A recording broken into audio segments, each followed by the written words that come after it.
What if your AI could remember every single mistake it ever made and instantly recognize when it's about to make the same mistake again? That's exactly what we are building today. And the secret sauce? A vector database called Quadrant. Most people think AI just learn on its own, but in reality, production AI system needs a memory. They need to know. Have I seen this kind of question before? Did I get it wrong last time? That's where vector databases comes in. They store AI mistakes as mathematical vectors. Think of them as coordinates in space. When a new error happens, we can ask Quadrant, what's nearby? What's similar to this? And here's the beautiful part. Quadrant doesn't just find one similar error. It finds clusters. It shows you entire families of mistake. Oh, these 15 errors are about warranty confusion. All these 8 are about Wi-Fi connectivity, let's say. And by the end of this video, you'll have built this exact system. You'll see vectors being created, stored in Quadrant, and searched in real time.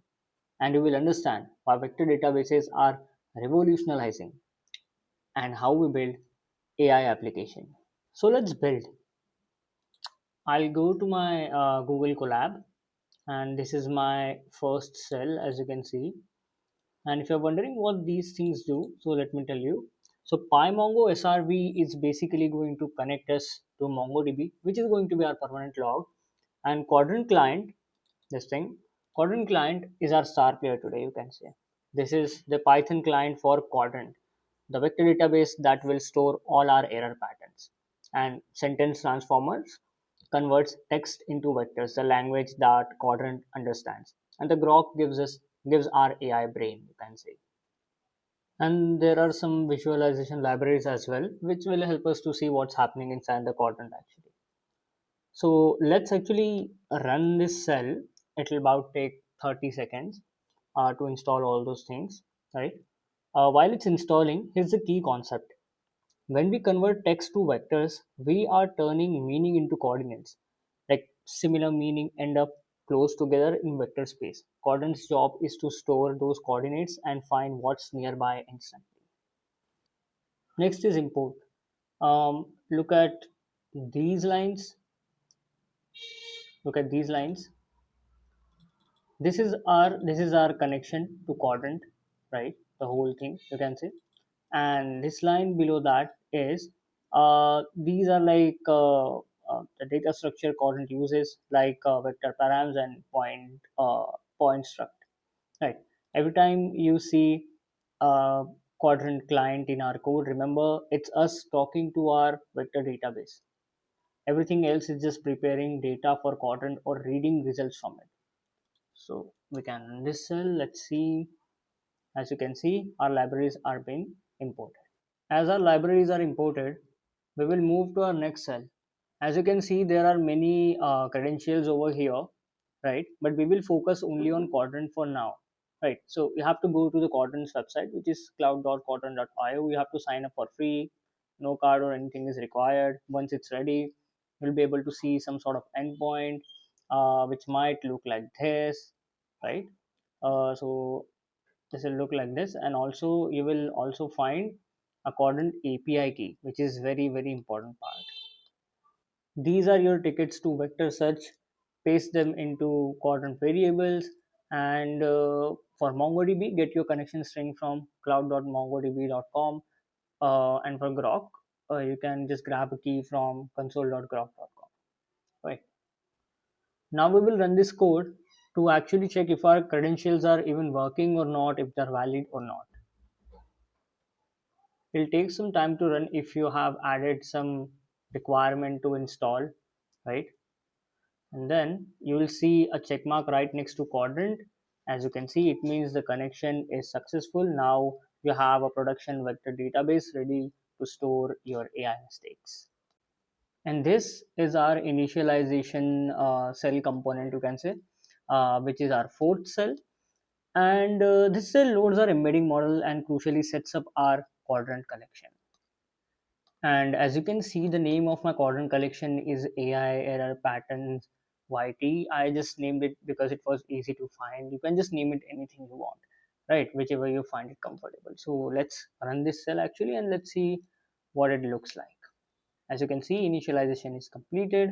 And when we check if collection exists and create it, if not, we are essentially telling Quadrant, get ready, we are about to send you thousands of error vectors and organize them by similarity. So we have already ran this cell, right? And you'll see embedding models being downloaded, then Quadrant confirmation, like it says, like it means it is already existing. As you can see, AI error patterns white, right? And you can say this is your vector database initialized and it is waiting for your action. And let's move ahead. This is our fifth cell, as you can see, and this is our class, which is tech support AI. Here we are actually building our AI. This class handles generating responses and detecting errors. But here's what matters for Quadrant. As you can see, uh, detect error method, when AI says I don't know, or like I'm not sure, right? We flag that as uncertain response. As you can see here, check for uncertainty phases. This is if true, then uncertain response. These flags are what will send to vector. Every uncertain response becomes a vector. Every low confidence answer becomes a searchable point in vector space. So here you can see this is another method which you can say it returns a structured dictionary with is error and error type. That is exactly what our monitor will feed to Quadrant. So let's run this thing. As you can see, this instance was created. We now have an AI that not only answers question but also self-diagnoses when it might be wrong. So let's move further. This is our, you can say, uh, here you can test your AI assistant. Look at this. It's going to like, simulate the whole chat by itself, right?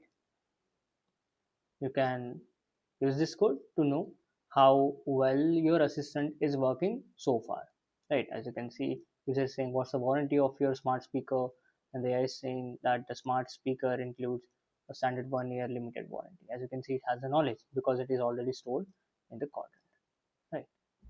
Then we will move to our this cell. This is very interesting. This is you can say a monitoring and a learning system. And in this monitoring system, I would say Quadrant really shines, right? Because look at this method, store error embedding, right? It takes an error and it creates a vector using our embedding model, then sends it to Quadrant with Quadrant client upset. This thing. So every time the AI makes a mistake, we are not just logging in, we are converting it into mathematical representation and storing it in Quadrant alongside every other mistake. Each error becomes a point in vector space. And especially look at this, find similar errors, right? This is, you can say, a truly magic. When a new error happens, we create its vector, then ask Quadrant, find me points that are close to this one. So let's say there is a new error vector. Quadrant finds three nearby points, returns them with similarity scores. Quadrant returns results with similarity scores like 0.85, 0.92, 0.78, telling us exactly how similar these past errors to our current one. Then look at this thing, get statistics. This tells us how many vectors we have stored. That is like us asking Quadrants how many mistakes we have collected. So now we'll just run this cell. So as you can see, AI monitor is being initialized. So you have just connected your AI to a vector database that will track every mistake forever. Next, we will go to our interactive chat demo, right? Which is basically this cell. This interface is where you will chat with your AI, but watch what happens behind the scenes.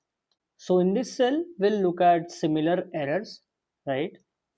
Let's see, yeah, this one, this thing, right?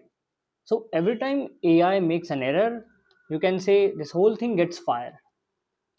So I will now run this cell to show you all like how it actually looks like to interact with it.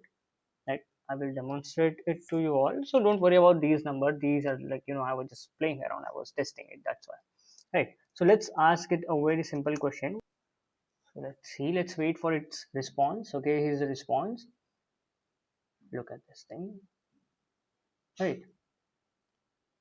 It's no longer in warranty. So the response is not uncertain. Response is very much certain. Why? Because there is a knowledge in the database about it already, right? So that is why there was like, it didn't catch it as uncertain response. But let's ask it some like, tricky questions. So I asked AI that what's the favorite color of your team. I know like it's very irrelevant, but let's ask it. Let's see what happens. So as you can see, look, I've asked it like many times. It is also giving you the exact same question, like the exact same query, I would say. Right. As you can see, it is saying that this is a certain pattern which is happening with your AI. You need to fix it ASAP. Right. So from the eight uncertain responses, three are only about this thing. Right. So let's see now what's the favorite color of your CEO. Let's say if this is going to be this is getting counted in that or not. Yeah, this is also getting counted in that, right? Because I have also asked this similar question before as well, right? And the error of like happening with this query is 45.45%, right? And as you can see, the error pattern in quadrant is 10, right? So like total conversation I've done so far is 22. 10 errors are detected, and there are actually 10 patterns in those, right? Every single mistake is being preserved in vector form. Now let's ask it some like more tricky questions. Let's say,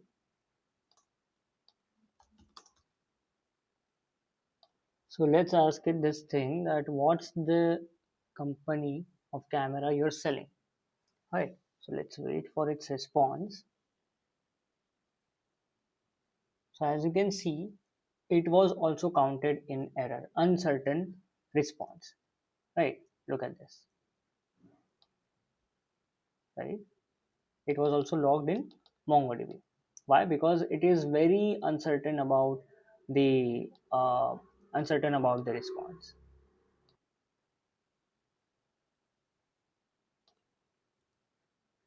Let's run it again. So as you can see, I have given the same query for like 3 times. As you can see, this type of error has occurred multiple times, right? And as you can see, there is this tab or the cell. You can say this is a stress test your quadrant in mind if you want to, right?